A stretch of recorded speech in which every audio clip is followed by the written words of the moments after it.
Welcome to Chelsea's Vocation. Chelsea raised two children on the autism spectrum, Justice and Noey, into adulthood. They're the reason why she can't help but smile when she recognizes autism in another human, especially a child. Chelsea spent almost 2 decades studying this neurotype as a parent professional, learning how to better adapt her own behavior and the environment around autistic children to both encourage and foster their development. She hopes through this podcast that you might better understand how neurotypical people process your neurology if you're autistic, or how to better yourself as someone who values autistic humans and your relationship with them. Chelsea is a lifelong learner and expects you are too. So don't hesitate to reach out to her through social media comments or the contact form on our website with your own insights. If you're coming to this podcast after the first 5 episodes, you may want to go to the show and review one or more of those foundational episodes to know where she's coming from. Either way, we're glad you're here now.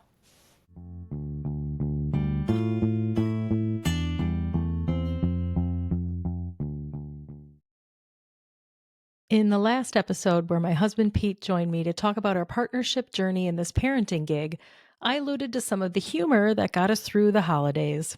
I wanted to hear from more parents in neurodiverse families about what you guys are doing to get through this hectic time of year. Here's what I heard. That's right, nothing. I can only speculate why our audience didn't share any helpful stories or holiday hacks, so I won't offer any reasons, but I will try to offer some ideas as a mama who still cannot make it through Amy Grant's Breath of Heaven without ugly crying after this lyric. Help me be strong. Help me be.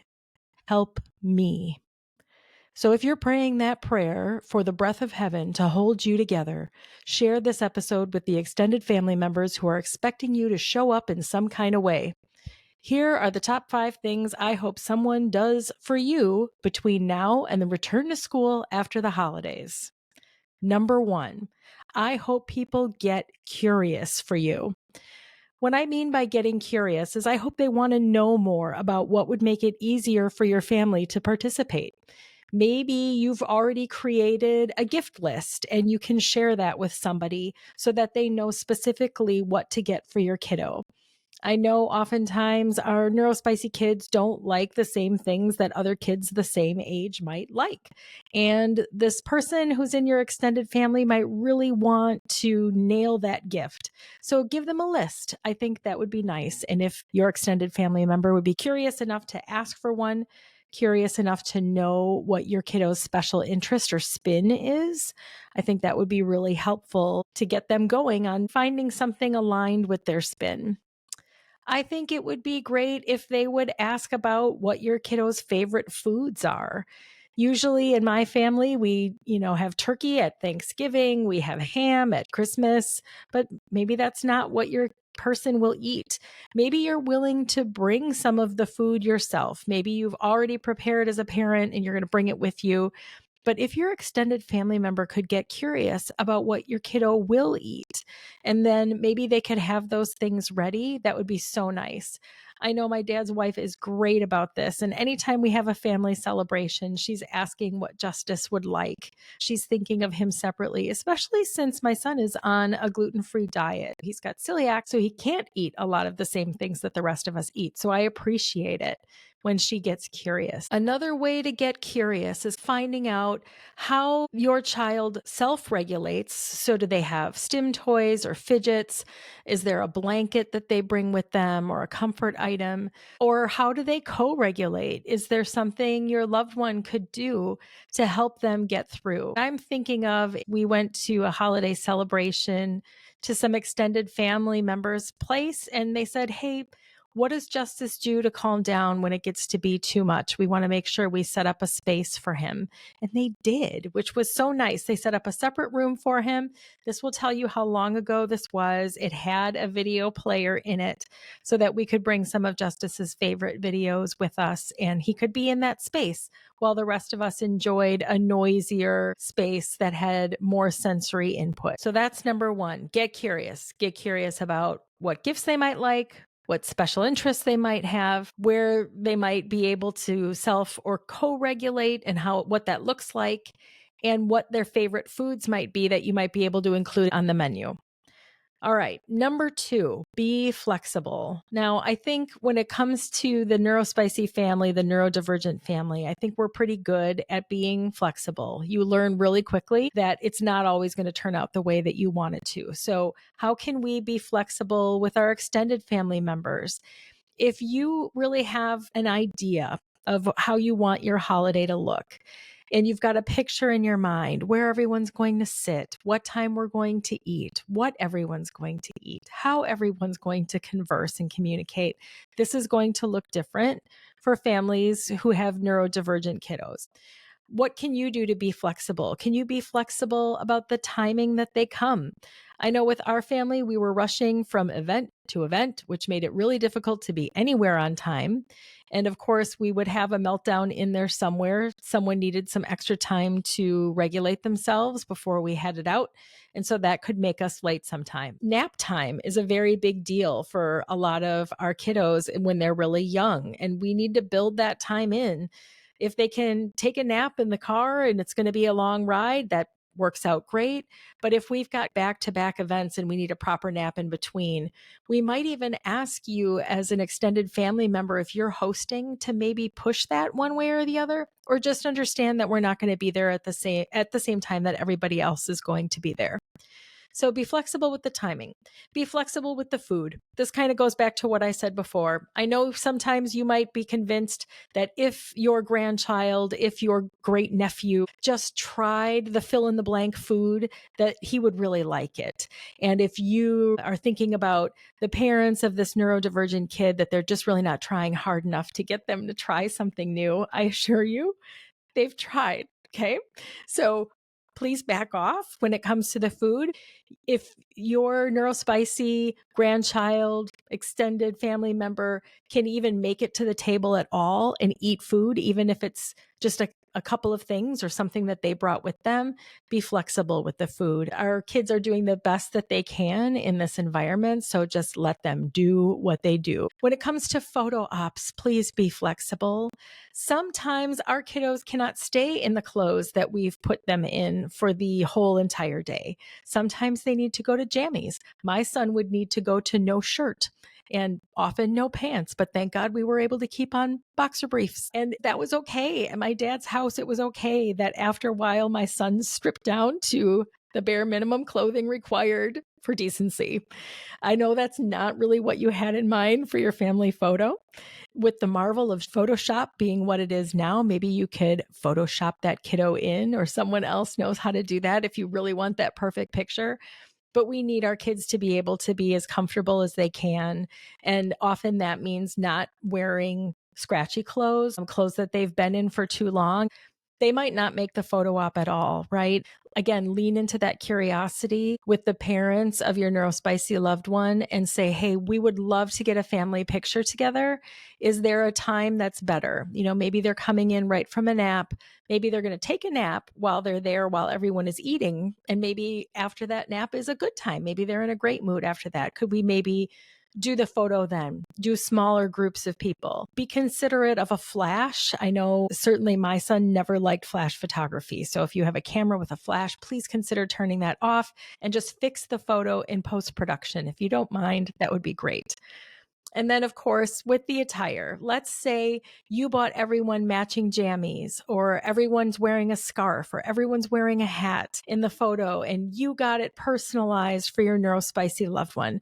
Please don't be offended or disappointed if that kiddo is not going to put that on or not going to keep it on. Understand that they are going to do the best that they can, but sometimes that clothing item that you thought would be really cute is not going to work for them from a sensory standpoint. And you might be thinking to yourself, it's just for a minute, it's just 5 minutes. But I think you need to kind of put yourself into their central nervous system.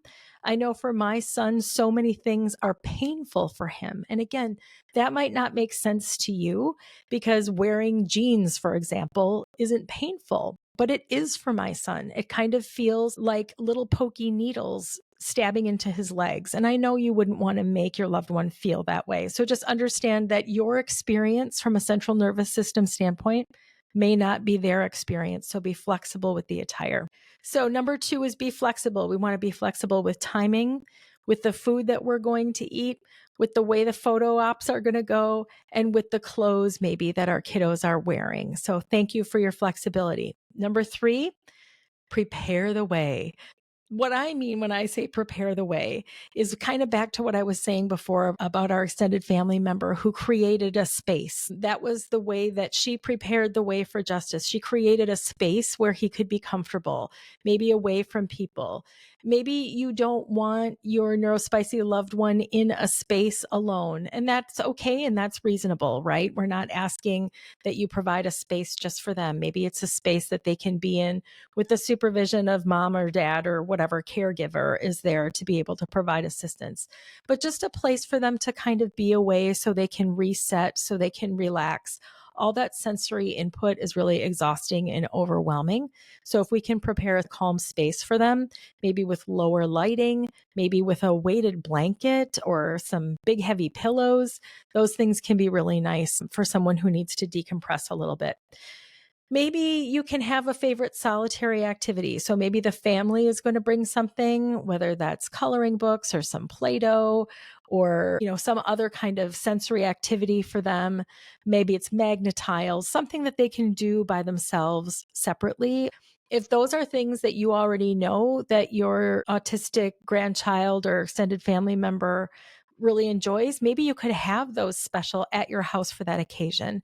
So instead of, maybe this is a gift opening time and you want them to open that gift with everybody else, maybe just kind of pull that gift out. So when they come in, as soon as it seems like things are getting a little difficult for that loved one, present that gift to them at that time. That might be really helpful for them to be able to enjoy the rest of the time together. Those fidgets and those stim toys, again, they're so inexpensive now. Certainly ask the parents of your autistic loved one what kind of fidgets and stim toys work well for them. I know, for example, anything that had liquid inside of it for my son was going to be destroyed and was going to make a huge mess. Kind of similarly with glitter, that was not going to work out.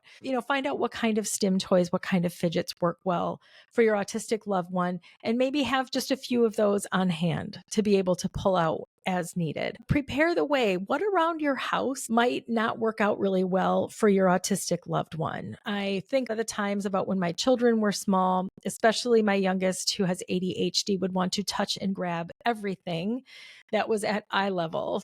So is there any way to maybe take some of those things that you don't want touched or handled and just put them up higher where they cannot be reached, or put them away just for the day? I know it's so much fun to decorate for the holidays, and that might mean a really elaborate setup. Just kind of consider who your crowd is going to be. I know Pete and I were always exhausted at the end of all of these family visits for houses that had a lot of beautiful things, because we were constantly supervising our children to make sure that they weren't getting into something that they shouldn't. Not that that isn't part of our responsibility as parents, it is, but if you can lighten the load for us a little bit, it's so appreciated. It will make it much better for all of us. Maybe it's not about how you're preparing the way in your house if you're the host of this family who's coming over that's neurodiverse. Maybe they're hosting. We started doing this as our kids got older and they just kind of felt more comfortable at home. And it was clear that it would be better off for people to come to us instead of for us to come to them. It would be really nice if someone would come over ahead of time and maybe offer to do some of the wrapping while I did some of the cleaning, or vice versa. Maybe have someone be willing to bring more of the food items over so I have to prepare less. Maybe it's tough for me to get out and go grocery shopping, or I need something at the last minute. So part of preparing the way might be preparing the way for that family to be able to host. Is there something you can take off their plate? Maybe in the week before that celebration takes place, and even in the couple hours before that celebration takes place. Just kind of check in and see how you can help prepare the way. So number 4 is going to be in, the Elsa from Frozen voice, let it go. Let's say that family photo wasn't taken. Maybe the family with the autistic kiddo had to leave early. We did the best we could, had a meltdown, we had to tap out. Now they're not in the photo that you wanted with everyone together. We are always really sorry. There's nothing we would like better than to be able to stay and enjoy our extended family for the holidays, but that's just not always possible. So we're probably disappointed too that we didn't get to be in that family photo with everybody together, which happens so rarely. But please try to let it go because we're trying to do the same thing. Let's say the kiddo didn't make it in the photo, like the rest of the family did, but the autistic kiddo didn't for whatever reason. They didn't want to participate, they couldn't participate. It just wasn't in the cards. Maybe they were even taking a nap while you took the photo. Unless someone has some really great Photoshop skills and you want to edit that person into the photo from a picture you took earlier in the day when they were smiling, you can just let it go, right? It's sad. And we'll look back at that picture eventually and go, oh, where was our person? They weren't in the photo? No, they weren't there. That's okay. They were doing the best that they could at the time, and that did not involve making it to the family photo op. So we're just going to let that go if they didn't make it in there. Let's say you did the great thing as an extended family member and you made sure you knew about your autistic loved ones' spin, their special interest. You got the gift list. You got something exactly off that gift list. Like this should be a home run in the great gift department. And the loved one opens it up and is underwhelmed, unimpressed, maybe doesn't even look like he likes it at all and sets it aside. Please don't take it personally. And it might be one of those things where just in the moment, in the overwhelm, they're not able to enjoy that gift that you got for them. They're not able to see how great it is. But then when they get home and as the gifts are brought out and they're in their own space, it might seem like the best thing ever. And I'm sure the parents of that autistic loved one would be more than happy to send you a video or a photo of them enjoying the thing that you got for them. Sometimes understand that their excitement just looks different than someone else's excitement might. I remember my daughter got this really cool electric Barbie guitar from her grandparents and loved it. Like just did this wicked air guitar solo with this really cool toy. And that's the kind of response that everyone loves to see, right? This over the top appreciation, enthusiasm.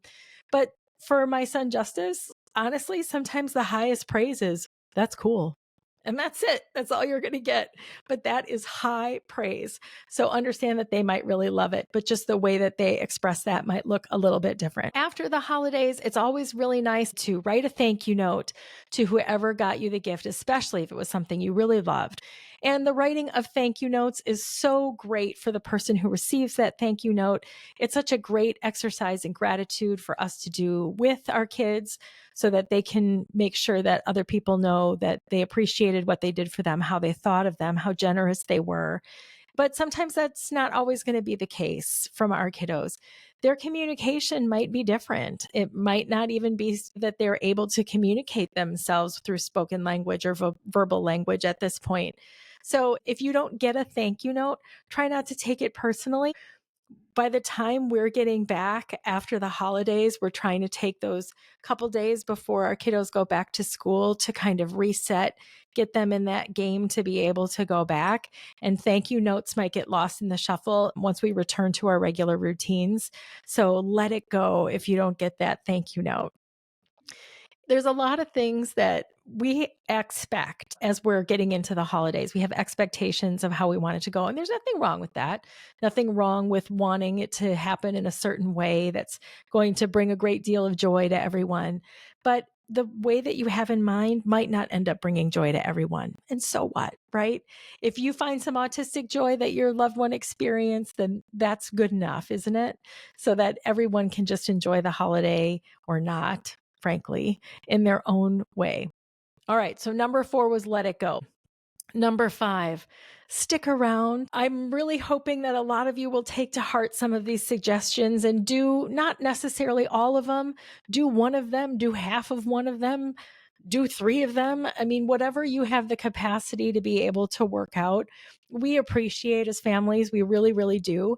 But then after you've engaged in this way and you've figured out something that worked really well with that autistic loved one of yours, if you could stick around and show up and do that again, that would be amazing. Because we don't, as parents, just need your help around the holidays. we kind of need it all the time in one way or another. We get to feeling kind of lonely, kind of isolated. It can be difficult to do some of the daily activities, especially when one of us parents is sick and, we all end up spreading some holiday germs around. And so if someone's feeling under the weather, if one of our kids is feeling under the weather, if you could help us out by maybe providing a meal, maybe coming over while we run out to the pharmacy to get medicine, or take one of the kids to a doctor appointment, it's so appreciated. We really do need a village to raise these kiddos. I mean, I know that that's an expression that takes a village to raise a child, but it couldn't be more true. I think when it comes to a neurodiverse household, we really need some kind of support for smooth sailing through the holiday season and well beyond into the new year. So if you did something that made the journey easier, maybe offer to do it again, and not just at the next holiday or family function, but could you do it from time to time? We would really appreciate that. I know sometimes we as parents of autistic loved ones, distance ourselves from help because sometimes when help is offered and it doesn't end up being very helpful, we just start to shrink away and go, oh, nobody else can do it like we can do it. And that might be true, right? But what I want to encourage you as parents is if one of your extended family members offers that help and is willing to show up, even if it's not perfect help, it's some help. And if you can open that line of communication with that extended family member and how to make it even better. Hey, I really appreciate that you brought me groceries. It would be even better if you didn't bring this particular item in because my child can't eat it and will be upset if he sees it. I know that's honestly something that I've said before to people who are coming to my house, bringing a dessert my son can't eat. And it was just a whole situation with his celiac. And so I'd be like, oh, thanks for bringing that. Please don't ever do it again. Thanks for bringing that. Can I hide it so he doesn't know it's here? I really appreciate the way that you as extended family members have shown up. Oh, I'm going to cry. I almost got through the whole thing.